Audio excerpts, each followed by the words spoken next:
완연에서 완연한 가을입니다. 계절 중 가을을 제일 좋아하시는 분들도 많으실 텐데요. 계절의 중년이라고 하는 가을은 깊고 멋스럽습니다. 하지만 중년의 피부처럼 건조하지요. 30대 중반부터 시작된다는 노화. 가을의 낭만처럼 중년의 숙성된 마음은 좋아하지만 신체적으로 일어나는 변화는 아쉽습니다. 여름 내 싱싱했던 잎사귀가 바싹하게 말라 색이 바래는 것처럼 인생의 중반에 들어서면 촉촉하던 피부는 메마르고 거칠어집니다. 거기다 눈도 뻑뻑해지고 식음료 포장지에 표기된 영양성분이나 가전제품 설명서의 작은 글씨가 읽기 힘들어집니다. 우리가 나이 들면서 느끼는 원인 모를 몸 안팎의 불쾌 증상과 노화 현상은 세포가 건조하기 때문이라고 하는데요.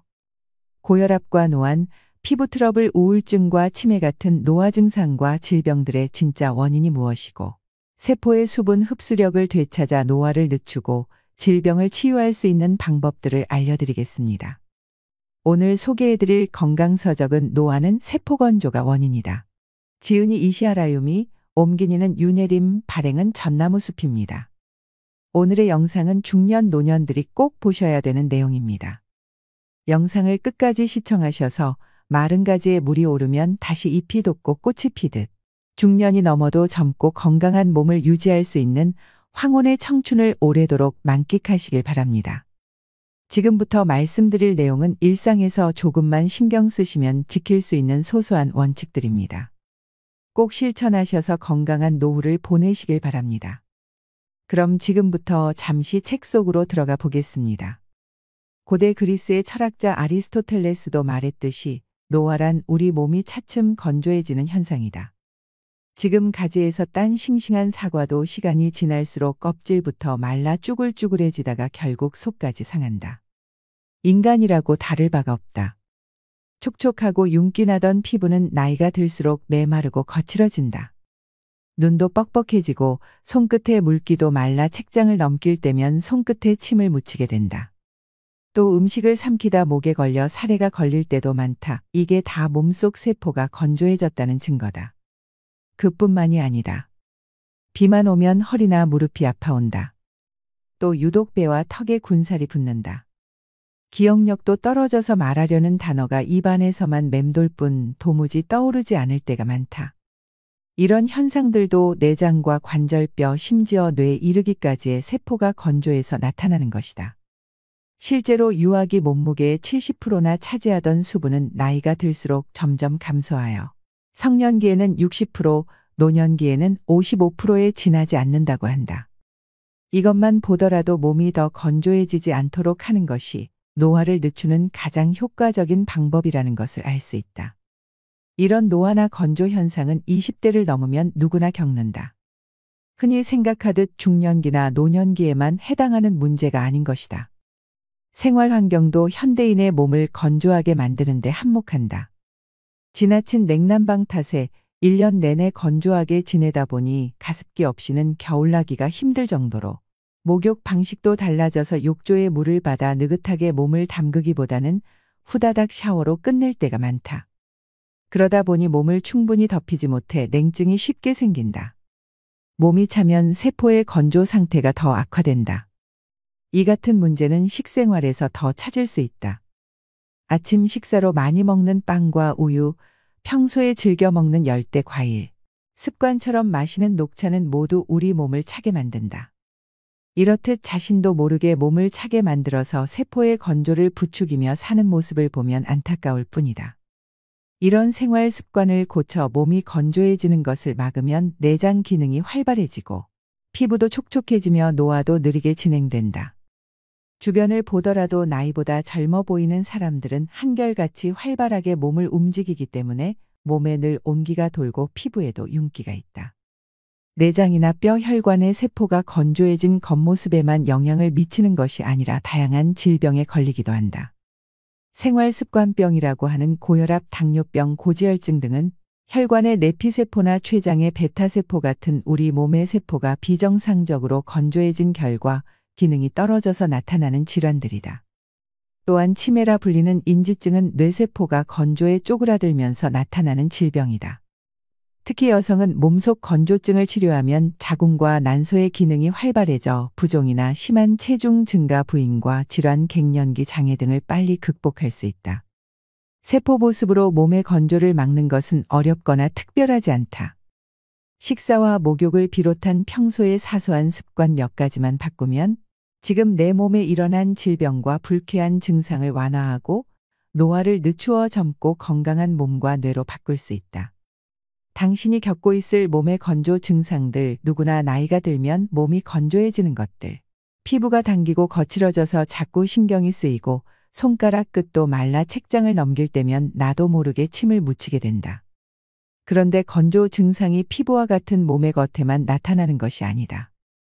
음식이 목으로 잘 넘어가지 않아서 사례가 들 때도 많다. 특히 침 분비량이 적은 노인들에게 자주 있는 일인데 심한 경우에는 떡 같은 것이 목에 걸려 숨지는 일까지 일어난다. 몸이 건조해서 나타나는 노화 증상은 이 밖에도 여러 가지가 있다. 몇 가지 예를 들면 다음과 같다. 요즘 들어 뭘 좀 먹기만 하면 소화가 잘 되지 않아 속이 더부룩하고 술 마신 다음 날에는 어김없이 숙취로 고생한다. 눈에 띄게 뱃살이 찌기 시작하고 머리카락이 힘이 없이 푸석푸석하다. 탈모로 머리숱이 부쩍 줄었다. 날씬하던 종아리가 푸석푸석하고 굵어졌다. 이 같은 노화 현상의 원인은 다름 아닌 세포 건조에 있다. 생선을 말리면 수분이 날아가 껍질이 쭈글쭈글해지는데 이것은 우리 피부의 주름이 늘어난 상태에 해당한다. 나무가 시들면 속이 비는 것은 골다공증이 생기는 원리와 같다.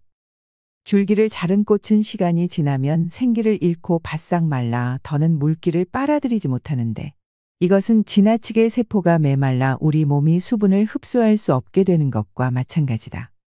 우리 몸속에서 일어나는 이 같은 건조 현상을 그대로 두었다가는 언제 내 몸이 건어물이나 드라이 플라워처럼 될지 모르는 일이다. 혹 여러분도 다음과 같은 몸의 건조 증상에 시달리고 있지는 않는지 체크해 보길 바란다. 평소에 목이 자주 마른다. 비만 오면 몸 여기저기서 불쾌한 증상이 나타난다. 이유 없이 땀을 많이 흘린다. 유독 하체가 뚱뚱하다 등의 증상은 세포가 건조해 노화가 진행됐다는 증거다. 뇌 노화 역시 뇌세포의 건조는 위축이 원인이다. 뇌가 노화되지 않게 하기 위해 뇌세포의 건조를 막는 운동을 하는 것이 좋다. 특히 하체의 근육을 자주 사용하면 뇌로 가는 수분의 공급이 활발해지므로 인지증을 막는 데 도움이 된다. 허리나 무릎의 통증, 다리의 부종, 정력, 감퇴 같은 하체와 관련된 이상이 나타날 때는 특히 조심해야 한다. 신기능에 저하는 세포의 건조와 노화로 이어진다. 메마른 세포의 수분을 제대로 흡수하게 하려면 수분과 염분이 균형을 이룬 물을 마셔야 한다. 가정에서 쉽게 만들 수 있는 매실, 간장 같은 항노화 효과가 있는 음료를 이용하면 좋다. 과도한 물 섭취는 수독을 일으킨다. 수분 섭취에 대한 그릇된 상식 때문에 다음과 같은 습관을 가진 사람이 많다. 몸을 촉촉하고 생기 있게 하려고 매일 생수를 2리터 정도 마신다. 상쾌하게 잠을 깨기 위해 아침에 일어나자마자 찬물을 한 잔 마신다. 물이나 녹차를 병에 담아 가지고 다니면서 마신다. 이런 방법으로 수분을 섭취하면 오히려 노화를 재촉하게 된다. 몸의 건조가 노화에 적인 것은 분명하지만 그저 물만 마셔댄다고 해서 물이 세포까지 도달하는 것은 아니다. 바로 이 점을 오해하는 사람이 많다. 우리 몸을 젊고 생기 있게 하는 수분은 세포 속 수분이라는 얘기를 앞에서도 했다. 반면 수독을 일으키는 수분은 세포와 세포 사이나 위장 등 있을 필요가 없는 곳에 있는 수분, 즉 세포액이다. 물기를 머금은 듯 촉촉한 몸을 만들려고 아무리 물을 많이 마셔도 물이 직접 세포 속으로 들어가는 것은 아니다. 오히려 세포 외액만 늘어나 수독증이 생길 수 있다. 그렇게 되면 세포가 메마르고 하체 비만이 되며 노화 증상이 심해진다. 나이가 들어 몸속에 절대적인 수분량이 줄었더라도 세포의 수분이 충분하면 젊고 아름다운 몸을 유지할 수 있다. 염분 섭취를 제한하면 노화가 빨라진다. 염분 섭취에 신경을 쓰는 사람이 많긴 많은 모양이다. 요즘 마트의 식품 진열대를 보면 저염된장이나 저염간장, 무염버터 등을 쉽게 찾을 수 있다. 그뿐만이 아니라 라면이나 찌개를 먹을 때는 짠 국물은 남기고 젓갈이나 장아찌 반찬은 멀찌감치 밀쳐놓는다. 자반고등어도 저염이란 표시가 없으면 사지 않는다. 저염식에 길들기 위한 노력이 정말 눈물겨울 정도다. 하지만 안타깝게도 피를 맑게 하려고 수분을 많이 섭취하거나 고혈압을 염려해 무조건 싱겁게 먹는다고 해서 반드시 큰 효과를 볼 수 있는 것은 아니다. 예전보다 염분 섭취량이 상당히 줄었어도 고혈압 환자 수는 점점 더 늘고 있는 현실이 이를 말해준다. 또 뇌졸중 환자는 감소 추세에 있지만 뇌혈관에 혈전이 생겨 일어나는 뇌경색 환자는 늘어나고 있다. 게다가 암이나 심근경색, 당뇨병, 류마티즘 등의 질병은 염분을 제한하기 전보다도 오히려 큰 폭으로 증가하고 있다. 이런 현상을 보면 과연 염분을 모든 질병의 주범으로 몰아가도 괜찮은가 하는 의문이 든다. 염분은 원래 몸속에서 수분과 함께 기능한다. 우리 몸에서 나오는 눈물이며 땀, 콧물, 혈액이 모두 짜다는 사실로도 이를 알 수 있다. 미네랄이 몸에서 일정한 균형을 유지하고 염분은 수분과 함께 증가하거나 감소하기 때문에 몸속에서 염분만 줄이는 것은 불가능하다.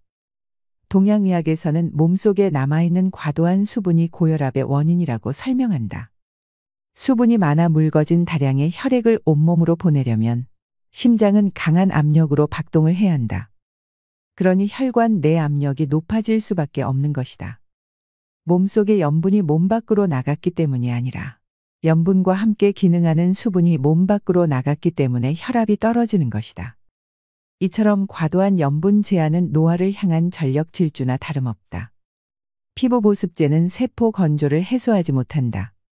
겨울이 되고 피부가 건조해지면 얼굴이 당기고 피부에 흰가루 같은 각질이 일어난다.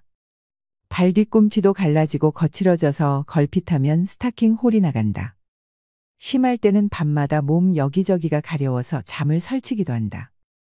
이렇다 보니 많은 사람들이 목욕을 마치면 얼른 보습크림부터 챙겨 바르고 틈만 나면 얼굴에 생수나 화장수를 뿌린다. 피부 건조가 심해 주름이나 잡티가 생길까봐 음식으로 섭취할 수 있는 콜라겐을 약 먹듯이 복용하는 사람도 있다. 덩달아 화장품 회사들도 보습 기능을 앞세운 다양한 종류의 화장품을 앞다투어 내놓고 있다. 이처럼 현대인들은 피부가 건조해지는 것을 막으려고 많은 노력을 기울인다. 그런데 피부 보습에는 온갖 정성을 들이면서 혹시라도 화장이 지워질까봐 땀 흘리는 것을 꺼려하거나 땀 냄새가 신경 쓰여 땀 분비를 억제하는 약재를 사용하기도 한다. 이런 모순 때문에 피부노화, 피부세포의 수분 보유력을 높여라. 노인이라도 건강한 사람은 남녀를 불문하고 피부가 매끄럽고 윤기 있다. 반대로 20대 여성 가운데도 피부가 거칠고 메마른 이들이 많다. 그래서인지 보습에 좋다는 로션이며 크림 등을 2중, 3중 겹쳐 바르고 보기에도 부담스러운 두터운 화장으로 맨 얼굴을 감추는 사람들이 있다. 촉촉한 피부를 위해 나름 애를 썼는데도 그마저 효과가 없다면 어떻게 해야 할까? 느긋하게 욕조물에 몸을 담그거나 사우나에서 기분 좋게 땀을 흘리고 났을 때 모습을 한번 떠올려보자. 분명히 몸 밖으로 수분이 많이 빠져나갔는데도 웬일인지 피부는 촉촉하고 매끈하다 푸석푸석하던 얼굴은 붓기가 빠져 탄력이 생기고 턱선도 날렵해진다. 이처럼 목욕 등으로 몸이 따뜻해지면 우리 몸에서 수분 조절을 주관하는 신장도 따뜻해진다. 그 결과 신장의 기능이 활성화되어 몸속에 불필요한 수분이 신속하게 배출된다. 이와 같은 피부 본연의 힘이 발휘되도록 한다면 인위적인 보습에 의존하지 않더라도 젊은 피부를 유지할 수 있다. 체온이 올라가면 세포 노화를 막는다. 그 방법에는 워킹으로도 부담 없이 체온을 올릴 수 있다. 걷는 것은 몸에 큰 부담을 주지 않으면서 누구나 쉽게 할 수 있는 운동이다. 주로 하체의 근육을 사용하기 때문에 체온이 오르고 신장으로 가는 혈류가 좋아져서 소변량이 많아진다. 다시 말해 걷기만 해도 몸속에 불필요한 수분을 배출해서 노화를 늦출 수가 있다. 하루 1만 보 이상 걸으면 동맥경화를 예방할 수 있다는 연구 결과도 있다. 스쿼트는 워킹과 마찬가지로 주로 하체의 근육을 사용하여 실내에서도 할 수 있는 간단한 운동이다. 제자리에 있어서 무릎을 굽히고 앉았다 일어서는 그런 동작을 반복하면 근육이 단련되고 혈액순환이 잘 되어 체온이 오른다. 30년간 시달린 요통을 스쿼트로 이겨낸 남성 환자가 있다. 필자의 병원을 찾았을 때 그는 다리가 가는 체형의 진통 주사도 듣지 않을 만큼 통증이 심했다. 그는 조심스럽게 스쿼트를 시작해 차츰 횟수를 늘려나갔다. 이렇게 1년간 꾸준히 계속했더니 하루에 150회 이상은 거뜬히 할 수 있게 되었고, 마침내 30년 동안 그를 괴롭혔던 허리 통증은 말끔히 사라졌다. 필자가 진찰한 당뇨병 환자들은 대개 상체에 비해 하체가 빈약한 편이었다. 하체가 빈약하면 그만큼 근육에서 소비되는 당분의 양도 감소하기 때문에 당분이 혈액에 그대로 남아 당뇨병이 되기가 쉽다. 따라서 혈당치를 낮춰서 당뇨병을 치료하려면 먼저 하체의 근육을 단련해야 한다. 평소에는 다음과 같은 건강식이법과 생활습관을 적극적으로 실천한다. 톱볶음이나 우엉 간장조림, 미역 된장국 등을 매일 먹는다. 양파의 글루코키닌 성분이 혈당 수치를 낮추고 미역의 풍부한 식이섬유가 혈당 상승을 억제한다. 간장은 몸을 따뜻하게 해서 당분의 연소를 덮는다. 상사 이론에 따르면 하체를 튼튼히 하는 데는 뿌리 채소가 좋은데 그 중에서 특히 마가 효과가 뛰어나다. 또한 평소에 1분에 70에서 80m 정도의 속도로 매일 20분 이상 걷는다. 온종일 컴퓨터 앞에 앉아 일하거나 장시간 운전을 했을 때 근육이 필요해서 오는 요통 또는 척추 변형으로 인한 요통, 변형성 무릎 관절증 같은 만성화된 통증을 가라앉히는 데는 몸을 덮이고 쇠약해진 근력을 단련하는 방법이 효과적이다. 심장과 소장은 우리 몸에서 암이 생기지 않는 부위이다. 비장에도 암이 잘 생기지 않는다. 심장은 혈액을 온몸으로 보내느라 쉴 새 없이 움직이기 때문에 많은 열을 발산한다. 비장은 혈액의 저장소로 혈관이 많아 암자색을 띠며 온도가 높다. 소장은 음식물의 영양분을 소화 흡수하기 위해 지속적으로 연동 운동을 함으로 역시 온도가 높다. 39.6도의 열에 암세포가 사멸한다는 연구 결과나 말라리아에 걸려 고열이 난 뒤에 암세포가 사라진 사례를 보더라도 암이 열에 약한 데다 몸이 차고 건조할 때 생기기 쉽다는 것을 짐작할 수가 있다. 따라서 암을 예방하고 치료하려면 몸을 덮이고 몸속에 과도한 수분을 배출하여 세포가 건조해지지 않도록 해야 한다. 한편 육류나 달걀, 우유, 버터 등으로 대표되는 서구식 식사를 즐기게 된 이후로 폐암이나 대장암, 유방암 같은 서구형 암은 물론이고 전체 암 환자도 늘어났다. 암을 예방하려면 지금부터라도 몸을 따뜻하게 하는 한식을 중심으로 먹고 식사량도 평소 먹던 양의 60에서 70% 정도로 줄여야 한다. 피부세포의 수분 보유력을 높이는 데는 마토란, 오크라 미역, 생청국장, 말버섯, 굴, 해삼관자, 조림무, 조림가자미의 살을 발라내 국물과 함께 그릇에 담가식히면 생선의 젤라틴 성분이 굳어 묵 같은 상태가 된다. 겉은 미끈거리고 끈적거리는 식품이 좋다. 이들 식품에 들어있는 점액 성분인 루틴이 피부를 촉촉하고 탄력 있게 만들어준다. 이런 식품을 자주 먹으면 세포의 수분 상태가 정상으로 회복되므로 피부의 건조 증상도 차츰 좋아질 것이다. 피부 세포를 촉촉하게 하는 것이야말로 피부를 젊고 생기 있게 만드는 가장 효율적인 방법이다. 지금보다 10살은 더 어려 보이는 세포 보습 생활법은 항노화 음료로 온몸의 건조를 막는 데 있다. 약으로 몸의 건조를 치료하거나 노화를 막을 수는 없다. 노화를 늦추는 가장 신속하고 효과적인 방법은 신기능을 강화하는 것이다. 지금부터 설명하는 건조를 막는 항노화 음료는 신기능을 촉진하여 피부와 내장뼈, 모발, 뇌에 이르기까지 온몸이 건조해지지 않도록 막는 효과가 뛰어나다. 이르면 처음 마신 날부터 효과를 느낄 수 있다. 당근, 사과, 소금 주스는 신기능을 강화하여 세포의 건조를 막는 대표적인 항노화 음료다. 만드는 방법은 당근 2개, 사과 1개를 깨끗이 씻어 껍질째 그대로 믹서기에 갈아 즙을 짜낸다. 사과와 당근의 껍질은 되도록 깎지 않고 그대로 사용한다. 짜낸 즙에 소금을 적당량 넣고 잘 섞어 씹듯이 천천히 마신다. 동양의학의 상사이론에 따르면 인간의 하체는 식물의 뿌리에, 상체는 땅 위로 나와 있는 잎이나 줄기, 꽃에 해당한다.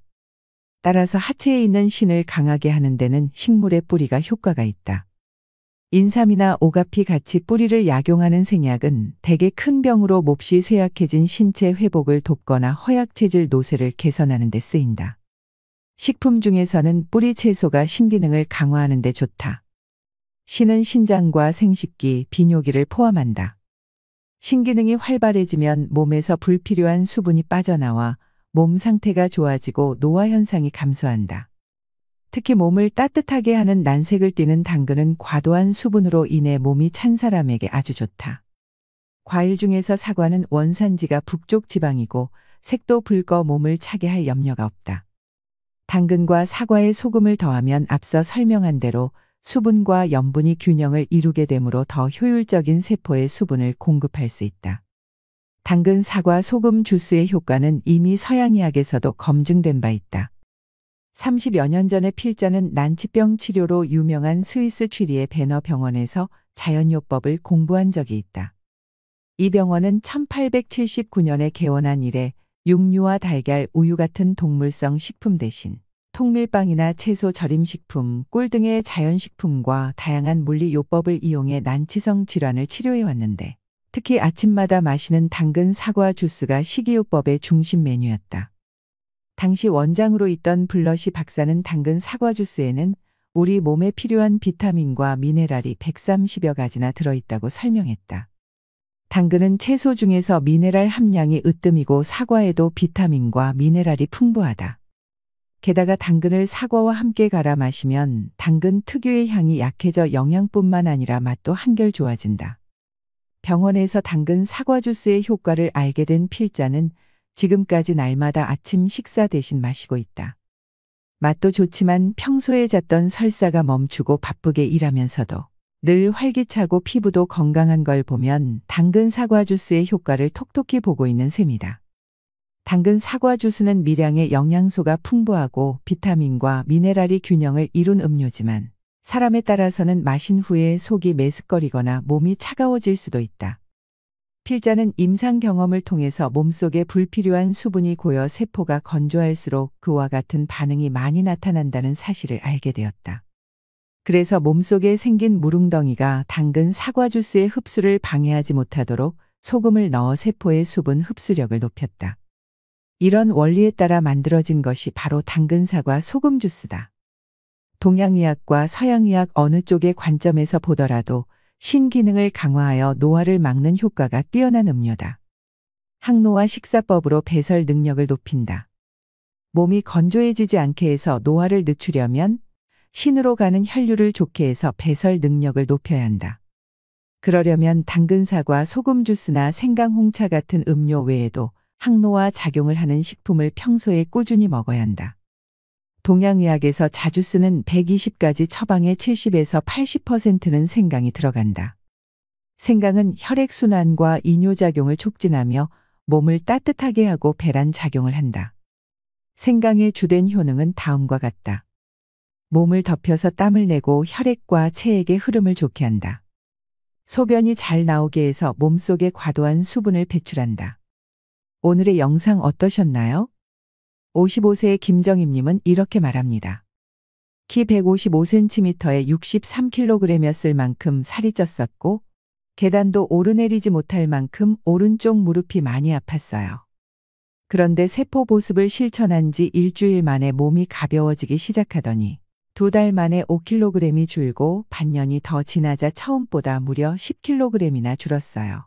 그리고 무릎 통증도 많이 나아졌죠. 이젠 날아다닐 것 같아요. 62세의 최성근 씨는 40 넘어서부터 몸무게가 10kg 가까이 불더니 혈압까지 올라서 170까지 올랐어요. 혈압약을 먹으면 일시적으로는 안정되지만 어쩌다 한 번이라도 걸으면 다시 혈압이 올랐죠. 그런데 어느 날 우연히 알게 된 세포 보습을 실천하면서 혈압이 안정되고 살이 빠지고 두뇌 회전도 빨라졌어요. 이젠 일 열심히 하면서 아주 가뿐하게 살고 있습니다. 나이가 중년을 넘기면 젊은이들의 모습과 내 모습을 비교하며 나의 나이듦을 한탄하는 것은 매우 무의미하고 쓸데없는 행동입니다. 나는 내 나이대에서 가장 아름답고 건강하게 그 모습을 유지하면 됩니다. 노화는 누구에게나 공평하게 다가오는 것이고 그 속에서 차이를 두고 싶다면 이왕 늙어가는 거 아름답게 늙어가기 위한 노력을 하면 됩니다. 모든 것은 내 마음먹기에 달린 것이지요. 일상의 사소한 노력이 건강에 큰 영향을 미칠 수 있습니다. 앞에서 설명한 건강식이법을 꾸준히 실천하면 몸속에 불필요한 수분이 배출되어 건조했던 몸이 촉촉해지고 노화의 속도도 늦춰질 것입니다. 작은 실천들이 모여 건강이라는 큰 보상으로 돌아온다는 것을 새삼 깨닫게 되면서 이제라도 세포 보습을 시작하자는 다짐을 하게 됩니다. 더 유익한 많은 내용을 알고 싶으시다면 책 전문을 읽어보시는 걸 추천드립니다. 오늘의 영상이 구독자 여러분들에게 많은 도움이 되셨길 바랍니다. 오늘도 노후의 지혜와 함께 해주셔서 감사드립니다. 황금빛으로 무르익어가는 여러분의 지혜로운 인생을 언제나 응원합니다. 살다 보면 천년만년 살 것처럼 뒤도 옆도 살필겨를 없이 달리다가 누구나 삶의 어느 모퉁이에 멈춰서서 자신의 인생을 돌아보게 되는 순간이 옵니다. 인생을 알만하고 인생을 느낄만 하니 머리엔 이미 서리가 내리고 몸은 생각같이 움직이지 않지요. 젊을 때는 물질적이고 육체적인 삶이 최고라 여기며 살아가다가 인생 후반전이 돼서야 비로소 진정한 인생의 가치와 만나게 되는 것입니다. 인생을 살아가다 보면 점점 가지고 싶은 것들이 생겨 무언가를 계속 구매하거나 더 많은 사람들과 어울리려고 하는 분들이 계십니다. 우리는 나이 들수록 건강하고 행복한 노후를 위해 중년부터 인생의 덧셈과 뺄셈이 필요합니다. 안 쓰는 물건이나 지나간 관계에 대한 집착 등은 빼고 비운 공간을 필요한 것들로 채워나갈 때 보다 풍요로운 노년을 보낼 수 있습니다. 이는 누구나 잘 알고 있는 교과서적인 내용이지만 일상에서 이런 것들을 마음에 간직하며 지켜나가는 것은 결코 쉬운 일은 아닙니다. 나이가 들고 지혜가 자랄수록 물질적인 삶은 멀리하고 정신적인 삶을 최고로 여기며 살아가야 합니다. 그렇다면 노후에 어떻게 하면 잘 빼고 잘 더할 수 있을까요? 오늘은 더 나은 내일을 꿈꾸는 이 땅의 많은 중년 노년들을 위해 나이가 들수록 무조건 버려야 할 4가지에 대해 말씀드리겠습니다. 구독자 여러분들은 더 늦기 전에 지금부터라도 노년의 비움을 실천하셔서 홀가분한 노후를 만들어 가시길 바랍니다. 나이가 들수록 버려야 할 첫 번째는 불필요한 물건을 버리는 것입니다. 주위를 둘러보면 자식들을 출가시키고 떠나보내고 난 뒤 집을 좁혀서 가는 분들이 많습니다. 식구가 적은데 집까지 넓으니 횡댕그렁해서 더 외롭게 느껴진다는 것입니다. 집을 줄이면 살림살이도 자연스럽게 비워지게 되죠. 대부분의 사람들은 집에 쓰지도 않는 물건을 오랫동안 보관해 놓는 일이 많습니다. 어느 날은 제대로 정리하겠다고 마음먹으면서 막상 정리를 시작하면 버리는 것도 말처럼 쉽지가 않은데요. 놔두면 언젠가 쓸 것 같은데 이건 비싸게 주고 샀는데 이건 추억이 있는데라며 버리지 못하는 이유도 다양합니다. 이런 이유로 하나둘씩 챙겨두다 보니 슬그머니 또 자리를 차지합니다. 집안 곳곳에 잡동사니가 여러분들에게 주는 영향은 생각보다 심각하다고 하는데요. 풍수지리 전문가는 각 물건에는 고유의 에너지와 기가 존재하고 있는데 이 에너지의 흐름이 순조로워야 집안이 활기를 띨 수 있다고 합니다.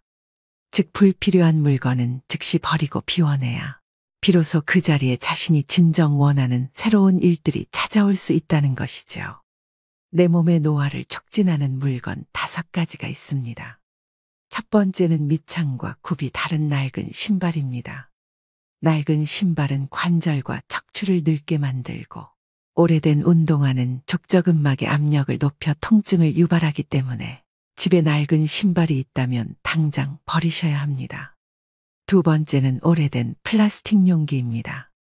오래된 플라스틱에는 환경호르몬과 세균도 많고 음식물을 오염시키기 때문에 과감하게 버리셔야 됩니다. 세 번째는 오래된 칫솔입니다. 벌어진 칫솔모는 잇몸을 손상시켜 구강노화를 촉진한다고 하는데요. 3개월마다 교체해 주는 것이 좋습니다. 네 번째는 오래된 기름입니다.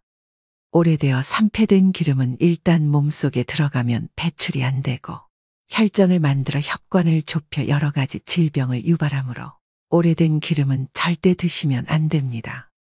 마지막으로 5번째는 오래된 이어폰입니다. 볼륨 키운 이어폰은 청력 노화를 촉진시키고 소음성 난청의 원인이 된다고 하는데요. 이어폰을 낄 때는 최대 볼륨의 50% 아래로 듣고 오래된 이어폰은 버리셔야 합니다. 빨리 늙지 않고 좀 더 건강하게 지내기 위해서라도 집안에 있는 오래된 물건은 과감하게 버리셔야 됩니다. 모든 것이 부족하던 시대에는 많은 것을 소유하는 게 미덕이었으나 요즘처럼 넘쳐나는 시대의 무절제한 풍족함은 오히려 짐이 되고 욕심이 됩니다. 물질적인 것을 아무리 많이 가져도 정신적으로는 점점 허기를 느낀다는 사람들이 많기 때문이죠. 철저하게 비우는 무소유의 삶을 실천하고 가신 법정 스님은 행복의 비결은 우선 자기 자신으로부터 불필요한 것을 제거하는 일에 있다고 말씀하셨습니다. 버리고 비우는 일은 결코 소극적인 삶이 아니라 지혜로운 삶의 선택입니다. 비우기가 익숙해진다면 필요 없는 물건들을 아무 생각 없이 사모으던 습성도 사라질 것입니다. 그리고 노후에는 소유보다는 이런저런 경험에 더 많은 시간을 들이셔야 됩니다. 물질적으로 더할 나위 없이 풍요롭지만 정신적 공허함은 그 어느 세대보다도 깊은 중년 노년들에게 물건 버리기는 간결하고 자유로운 삶을 위해 반드시 실천해야 할 생존 전략입니다. 더불어 나이가 들수록 더 단촐하게 더 가볍고 명료하게 살기 위해서는 늘 자신의 것을 비우고 살아야 하는지도 모릅니다. 나이가 들수록 버려야 할 2번째는 앉아있는 시간을 줄이셔야 됩니다. 여러분은 하루에 얼마나 오랜 시간 앉아서 생활하시나요? 나이가 들수록 덜 앉고 더 많이 움직이셔야 되는 것은 모두가 알고 계실 텐데요. 60세가 넘어 하루 10시간 넘게 앉아 있으면 치매에 걸릴 확률이 높아진다고 합니다. 치매가 아니더라도 장시간 앉아 있는 사람은 하루 종일 몸을 움직이는 사람보다 당뇨병이나 심장마비 위험이 높고 하체 비만 등의 발병하는 위험이 증가한다는 연구가 있는데요. 자식들이 출가하고 나가게 되면 억지로라도 움직였던 몸은 그냥 앉아서 TV를 보는 시간의 하루 일과 중 대부분을 차지할 것입니다. 하루에 1시간만 앉아있는 시간을 줄여도 각종 심혈관 질환과 대사증후군 발병 위험이 줄어든다고 합니다. 장시간 앉아있는 것이 건강에 미치는 악영향을 줄이기 위해 일상에서 30분마다 5분간 가벼운 걷기를 하셔야 됩니다. 한 연구에 따르면 1,500명의 노인 가운데 가장 오래 앉아 있었던 사람들은 더 자주 움직였던 노인들보다 평균적으로 8년 더 빨리 늙는 것으로 나타났다고 하는데요. 나이가 들어가며 신체 활동이 게을러지면 근육이 급격하게 줄어들고 기력이 떨어지면서 더욱 움직이기 싫은 마음이 생겨날 수 있습니다. 나이가 들수록 움직이면 살고 누우면 죽는다는 말을 떠올리셔야 됩니다. 편하게 쉬려는 마음에서 벗어나 일상에서 많이 움직이는 습관을 길들이셔야 합니다. 매일 규칙적으로 많이 걷는 것도 건강 유지를 위한 좋은 습관 중 하나입니다. 만일 걷지 못하신다면 앉아서 하는 운동 또한 매우 도움이 될 수 있습니다. 앉아서도 가벼운 스트레칭을 자주 해주신다면 몸의 움직임을 늘리는 데 효과가 있습니다. 나이가 들면 운동을 해도 근력이 늘지 않는다는 잘못된 생각 때문에 고령자들은 운동을 시도조차 하지 않는 경우가 많습니다. 집에서 쉽게 할 수 있는 운동을 매일 10분만 꾸준히 해도 1년이 지나면 현재 근력의 20%까지 늘릴 수 있다고 하는데요. 그렇게 되면 노년 건강 유지의 최대 복병인 낙상 사고가 줄고 사회 참여 활동은 늘어나고 노년의 허약도 예방됩니다. 얼마 전에 옆집 60대 어머님은 길을 걸어가시다 갑자기 넘어지셔서 팔이 꺾이는 사고를 당하셨습니다. 다리의 근력이 부족해서 중심을 못 잡고 넘어지셨는데요. 오랫동안 치료받느라 고생하시는 걸 옆에서 본 적이 있습니다. 미리 근력 운동을 조금씩이라도 실천해서 예상치 못한 사고에 대비를 하셔야 됩니다. 습관이 인생이라는 말이 있습니다. 우리가 갑자기 운동량을 늘리는 것은 쉽지 않은 일입니다. 대신 앉아있는 시간이라도 줄이는 게 노후 건강을 위해 아주 좋은 방법이 되는 것입니다. 하루를 아름답고 행복한 삶으로 만들기 위해서는 자신이 어떤 태도와 습관을 가지고 살아가고 있는지 돌아보는 시간을 가져볼 필요가 있습니다. 앞으로 어떤 습관을 길들여 어떤 태도로 지낼 것인가 하는 계획을 세우고 실천하는 것이 바로 자신의 가치 있는 노후를 위한 중요한 지혜이기 때문입니다. 나이가 들수록 버려야 할 세 번째는 불필요한 인간관계를 정리하는 것입니다. 노후 행복의 결정적 요인은 부도 명예도 학벌도 아닌 관계라고 하는데요. 우리는 퇴직과 함께 직장 등 공적 관계망은 대부분 눈 녹듯 사라져버리고 학창시절 동창 등 친밀한 관계 위주로 재편됩니다. 하지만 오래 알고 지낸 사람들이라고 모두 원만한 관계를 유지하는 것은 아니죠. 특히 말끝마다 불평불만을 쏟아낸다거나 걸핏하면 화를 내는 등 만났을 때 기분 좋은 에너지보다 불편함을 주는 사람은 알고 지낸 세월에 관계없이 자연스레 꺼려지게 마련입니다.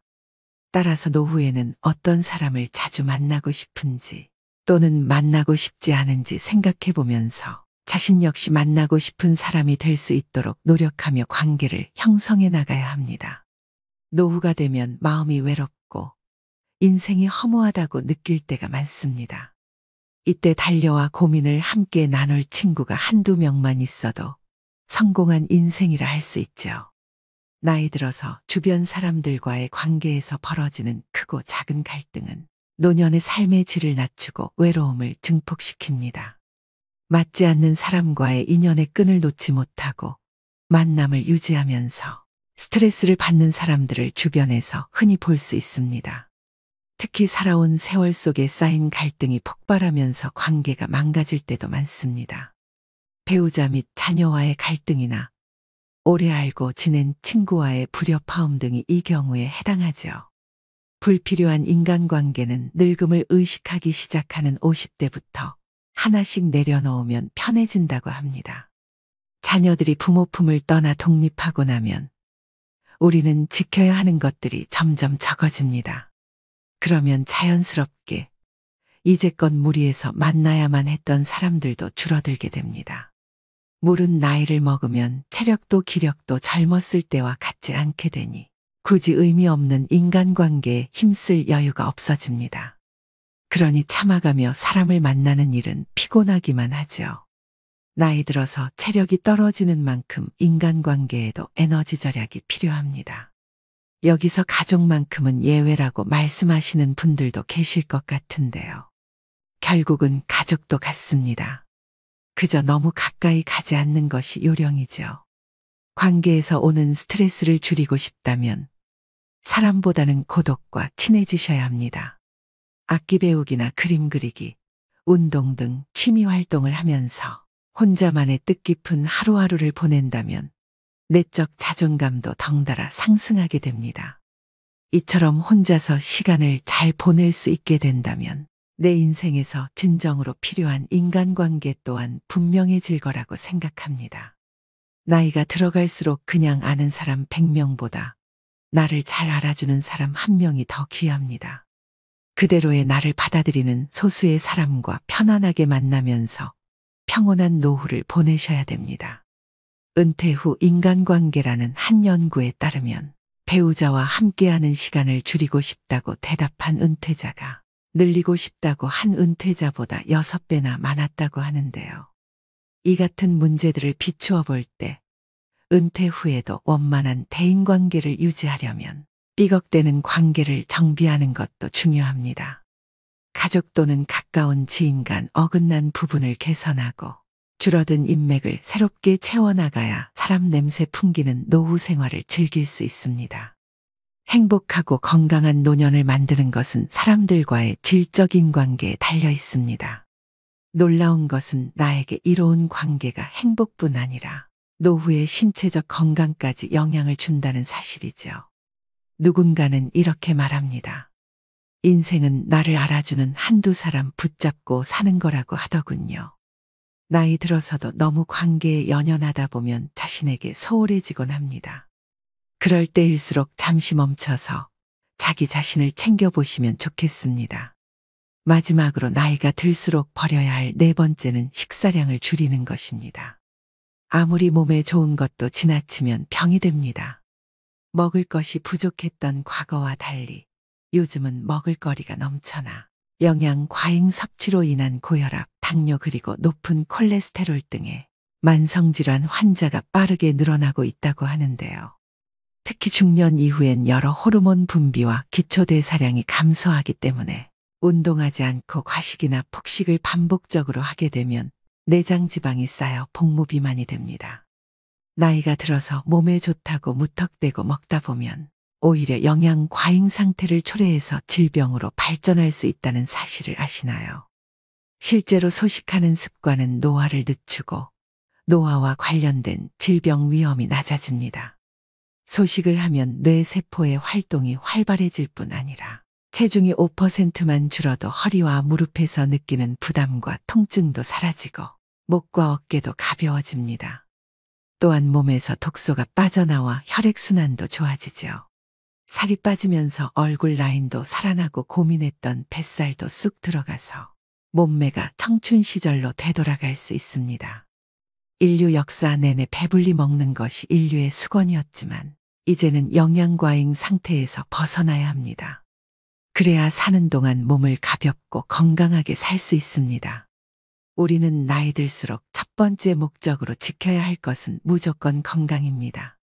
그러니 급격하게 빼려고 하지 말고 식습관과 생활 습관을 바로 잡는 것이 중요합니다. 그렇게 되면 살은 자연스레 슬슬 빠지게 될 것입니다.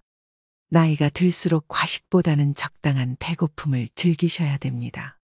중년 이후에는 부족한 것을 더 먹는 것도 중요하지만 건강을 위협하는 나이살이 찌지 않도록 먹는 것을 줄여야 하는데요. 소식 습관을 유지하는 데 도움이 되는 방법 3가지를 알려드리겠습니다. 첫 번째는 식사 시간을 적어도 20분 이상으로 유지하시고 음식도 많이 오래 씹으셔야 합니다. 두 번째는 수분 섭취가 중요합니다. 물이 부족할 경우 갈증을 배고픔으로 착각하여 과식하게 될 수도 있습니다. 세 번째는 그릇과 수저의 크기를 줄이는 것입니다. 처음부터 밥을 반 덜어놓고 먹고 작은 그릇을 이용하여 음식을 담습니다. 이처럼 나이가 들수록 먹는 것을 줄이는 것은 건강의 첫걸음입니다. 건강은 지나치게 강조해도 해가 되지 않습니다. 계속해서 말씀드리지만 인생을 살아가는 데 있어 중요한 것은 첫째도 둘째도 건강입니다. 젊었을 땐 하나라도 더 가지려고 몸 상하는 줄 모르고 살았지만 이제는 건강을 우선으로 챙기셔야 한다는 걸 항상 생각하셔야 합니다. 오늘의 영상 어떠셨나요? 우리는 나이가 들어가며 행복한 삶을 누리는 조건으로 건강한 몸과 함께하는 배우자, 하고픈 일들, 여유로운 자금, 그리고 남은 생을 동반할 친구 등을 흔히 떠올립니다. 하지만 누구나 그렇듯 생각한 대로 인생은 흘러가지 않습니다. 갑자기 건강에 이상이 생길 수도 있고 배우자, 친구와의 갈등이 깊어질 수도 있습니다. 일이 잘 풀려나가는 좋은 시간이나 일들이 꼬이며 어려움을 겪는 힘든 시간도 결국은 지나갑니다. 좋을 때나 어려울 때나 범사에 감사하며 이 또한 지나가리라를 마음에 간직하고 살아가는 것도 아름다운 삶의 지혜이죠. 흐르는 물을 되돌릴 수 없는 것과 마찬가지로 우리 인생도 결코 되돌릴 수 없습니다. 아름다운 삶을 위한 생활 수칙은 개인에 따라 다를 수 있지만 그 지침을 정해놓고 실행하는 것은 자신의 마음가짐에 달려 있습니다. 일상에서 외롭다는 마음과 불안감을 떨쳐내고 소소한 즐거움에도 웃음 지으며 지내는 작은 실천들이 행복을 맞이하는 지름길이기 때문입니다. 그러자면 비움의 실천이 중요하겠죠. 나이가 들수록 인생을 일찍 깨달았더라면 좀 더 성숙한 삶을 살았을 텐데라고 후회하는 날들도 있습니다. 아쉽고 안타깝지만 남은 세월이 있기에 채움보다 비움으로써 마음의 안정과 풍요로움을 얻으셔야 됩니다. 더불어 인생의 후반전을 맞이한 우리는 살아있음으로 얼마나 행복한가를 더욱 더 가슴 깊이 느끼며 살아가야 합니다. 오늘 말씀드린 나이 들수록 버려야 할 4가지를 꼭 실천하셔서 품격 있는 노후를 만들어 가시길 바랍니다. 술자리 모임에 가보면 덕담과 함께 건배사를 자주 듣게 되는데 옛 직장 상사가 했던 건배사가 아직도 잊히지 않습니다. 많이 채우면서 살았는데 이제는 비우면서 삽시다. 비우는 게 채우는 겁니다. 술잔은 들고 빈 잔은 내리고. 마지막으로 한용운 시인의 노인예찬을 들려드리면서 오늘의 영상 마무리하겠습니다. 여보게, 저녁놀 붉게 으스러지는데 늙은 몸에 무슨 짐을 그리도 무겁게 지고 가는가. 인생길은 다시는 되돌아올 수 없는 일방통행로. 가다가 컬컬하면 허름한 주막에 들러 막걸리로 목도 축이고 얼큰해지면 주모와 한바탕 농도 걸어보고 까짓것 그럴싸한 존재의 이유도 없이 이 풍진 세상에 태어난 것을 요만큼 살다가 가는 것도 다행 아닌가. 빈손으로 왔다가 빈손으로 가는 인생. 따져보면 그리 믿질 것도 없지 않은가. 오늘도 노후의 지혜와 함께 해주셔서 감사드립니다. 황금빛으로 무르익어가는 여러분의 지혜로운 인생을 언제나 응원합니다. 노후를 대비하고 사회 참여를 지속하기 위해 또 건강한 신체와 정신을 위해서는 은퇴 후에도 재취업이 반드시 필요한데요. 영상을 클릭하신 분들 중엔 나이 먹고 무슨 자격증에 재취업이야 라고 생각하시는 분들도 분명 계시리라고 생각합니다. 하지만 노후라고 다르지 않습니다. 대한민국이 고령화 사회로 진입하면서 퇴직 후 인생 2막의 설계가 화두로 떠오른 지는 이미 오래전입니다. 통계청의 조사 결과에 따르면 55세에서 69세 중 은퇴 후에도 계속 일하고 싶다는 사람은 72.5%에 달했습니다. 응답자들은 평균 71세까지 계속 일자리를 희망했고 희망임금으로는 월 150만 원에서 200만 원이라는 답변이 제일 많았습니다. 주변을 보면 은퇴 후 굳이 일을 안 해도 노후를 보낼 수 있을 만큼 여유가 있으신데 일을 계속 하시는 분들이 있습니다. 이처럼 은퇴 후 제2의 직업을 찾는 데에는 금전적인 이유만 있는 것은 아닙니다. 은퇴 후에는 필연적으로 자존감 하락과 공허함, 우울 등이 찾아오기 마련인데 시니어 취업은 이를 해소해주는 가장 큰 역할을 하게 되는데요. 뿐만 아니라 경제적으로도 여유가 생겨 자기를 책임질 수 있게 됩니다. 늙어서 괜히 자녀들 눈치나 보며 살 필요가 없다는 말이지요. 그렇다면 시니어 자격증은 어떤 특징이 있을까요? 시니어들은 취업에 즉시 활용할 수 있는 자격증을 선호하는 경향이 있는 것으로 나타났는데요. 오늘은 실제로 취득 후 바로 취업에 활용이 가능한 자격증 5가지에 신종직종 1가지를 더해서 총 6가지를 알려드리려고 합니다. 자격증 취득 방법과 현실적인 연봉 그리고 앞으로의 전망도 함께 말씀드리겠습니다. 메모하실 게 있으시면 중요 내용을 메모하시면서 들으시면 좋겠습니다. 오늘의 영상을 끝까지 시청하셔서 중년 노년에도 일하는 즐거움을 통해 더 풍요로운 노후를 보내시길 바랍니다. 50대, 60대 분들에게 첫 번째로 추천드리는 자격증은 바로 건축도장기능사입니다. 건축도장기능사는 건축물을 보호하기 위해 건물 내외부를 페인트 등으로 도색하는 작업으로 중장년 여성분들도 하실 수 있을 만큼 건설업종에서는 작업 난이도가 무난한 편인데요. 그래서인지 50대 이상 여성의 취득률이 2위로 선정될 만큼 시니어들이 선호하는 자격증입니다. 그렇다면 건축도장기능사가 되려면 어떻게 해야 할까요? 건축도장기능사는 필기는 없고 실기시험만 진행됩니다. 응시 자격에는 제한이 없으며 시험 일정은 1년에 총 4번이 있습니다. 실기 100점 만점에 60점 이상 취득 시 합격인데요. 합격률은 약 60%에 가까운 합격률로 높은 편에 속합니다. 준비만 꼼꼼히 하시면 한 번에 무난히 붙을 수 있는 자격증입니다. 실기의 경우 실제 재료를 가지고 도장 연습을 하는 것이 무엇보다 중요한데 유튜브 등으로 독학하여 준비하시는 분들도 있습니다만 학습 여건상 학원에서 공부하시는 것이 훨씬 많은 도움을 받을 수 있습니다. 그런데 생각보다 많이 드는 비용에 헉할 때가 있습니다. 이럴 때 학원 비용의 부담을 줄일 수 있는 국민내일배움카드를 활용하셔야 합니다. 은퇴 후 새로운 인생을 준비하는 분들에게 아주 큰 도움이 되는 자격증 지원 사업입니다. 내일배움카드의 신청 방법 등 자세한 내용은 영상의 끝부분에서 종합적으로 다시 말씀드리겠습니다. 건축도장기능사 자격을 취득하면 도장공으로 취업하는 게 일반적입니다. 앞으로의 취업 전망은 우리나라의 건축물 경우에는 노후화가 심한 상태이기 때문에 수요는 오히려 점점 높아지고 있다고 하는데요.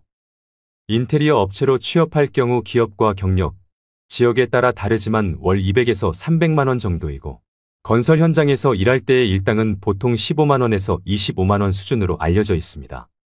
요즘에는 예전과 달리 건축물뿐만 아니라 금속 목재 등 도장 범위가 넓어지고 있어 전망 또한 좋은 편에 속합니다. 또 도장공의 연령이 높고 젊은이들은 직업으로서 진입을 꺼리고 있는 실정이어서 중장년 이상의 인력 수요는 서서히 증가할 전망입니다.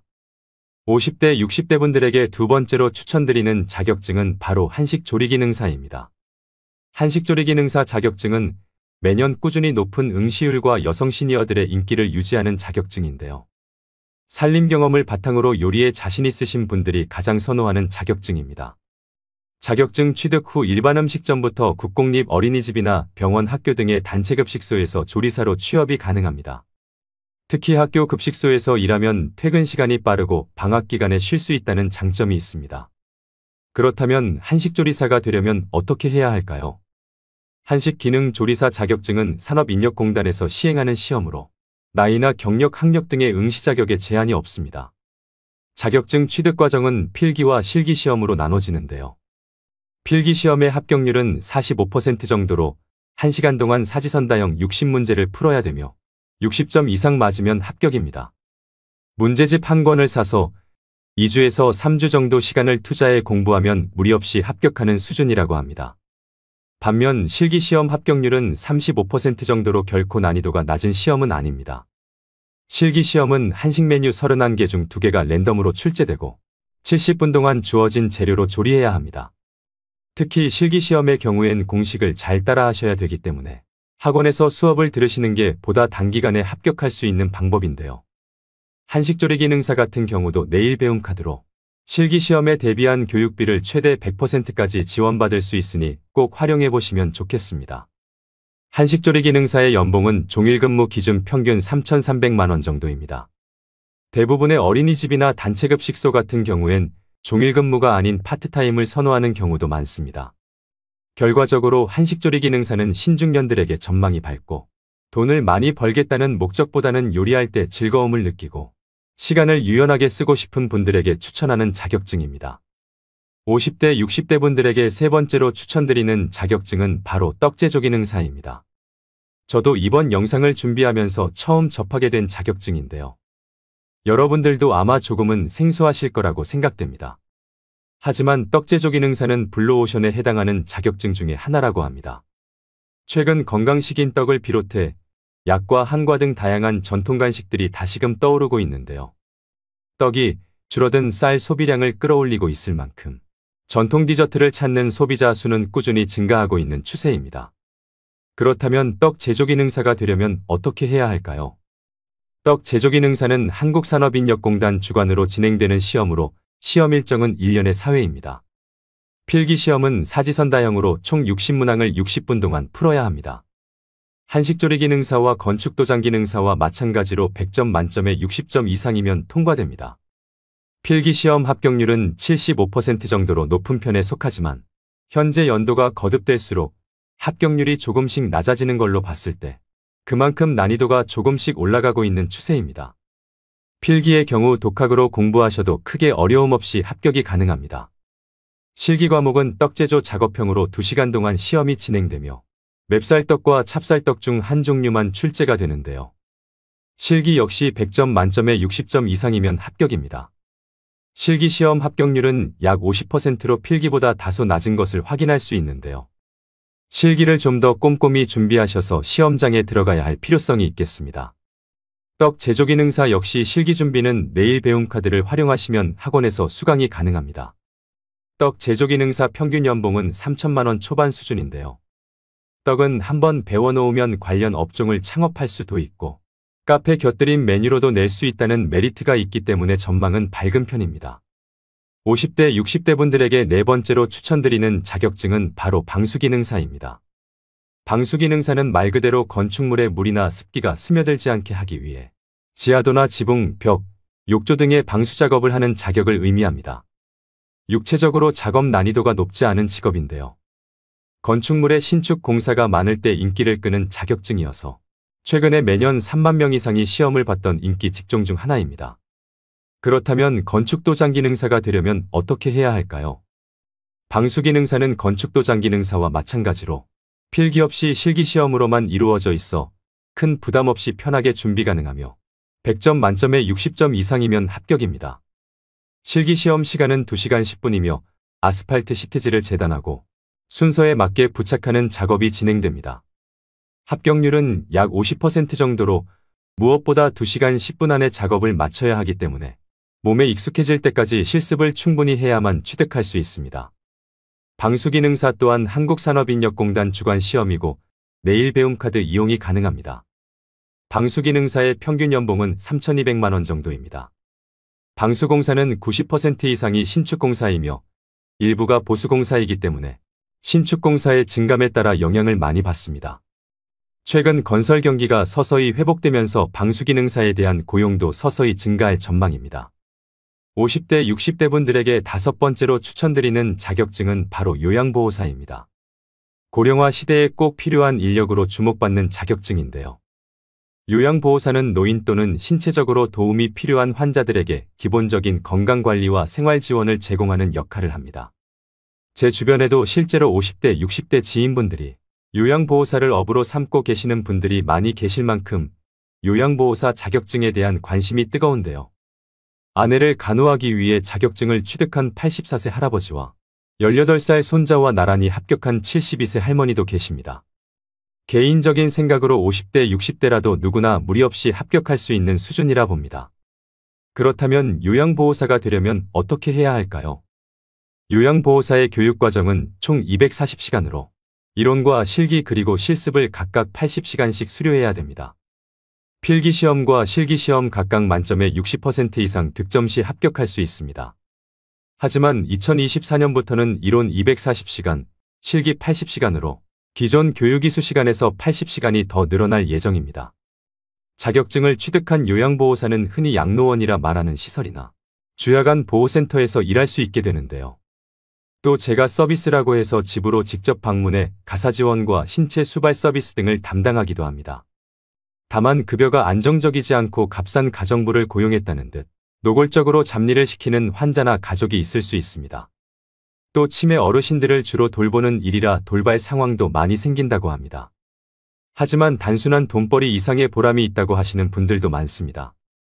근무지에 따라 일의 강도나 형태는 다르지만 요양보호사 대부분은 사회에 도움이 되는 일을 하고 있다는 사명감으로 일하고 계시지 않을까 생각합니다.